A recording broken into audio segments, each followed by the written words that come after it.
Did you wake up tired this morning? Well, for some of us, we struggle with sleepiness, and it can put a huge damper on our day and our health. But for others, it's far more serious and requires medical attention. Ryan Gheslani's struggle with sleep goes all the way back to high school. It started probably in like my junior, senior year of high school. I would like just fall asleep anytime. I didn't think anything of it. You know, it's like everyone falls asleep in class, especially the boring subjects. What he initially brushed off became a struggle as he continued his education and began working. I was always really frustrated after lunch or in our team meetings. Like I would just slowly, drift off to sleep. I think I fell asleep in almost every meeting. Ryan's coworkers noticed that something was off and encouraged him to get some help. So Ryan went to take a sleep study. Ryan had an overnight study followed by a daytime nap study. Night study, he fell asleep too fast. He slept most of the night without interruption. And then when he had a nap study, he fell asleep each nap he took, and he fell asleep too deep, too fast, and 2 out of 5 naps. And that was enough to make diagnosis of narcolepsy.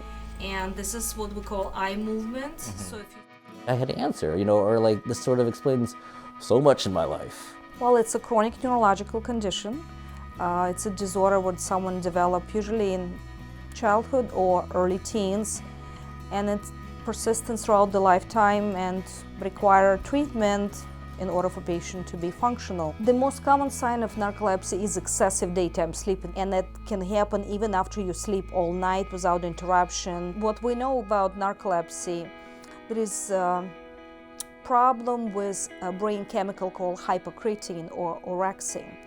So if you have low level of this chemical, you tend to be sleepy because this chemical is wakefulness chemicals. The first step was getting Ryan on medication to help fight his daytime sleepiness. Medication, we use what we call wakefulness promoting agents, so something to help to stimulate the brain, make them function better, kind of mimicking what the brain chemical does. Next, doctors worked with Ryan to help him schedule his sleep. It's going to give you a little bit more comfortable sleep, and maybe your wife comfortable sleep. What's important to have your good sleep hygiene.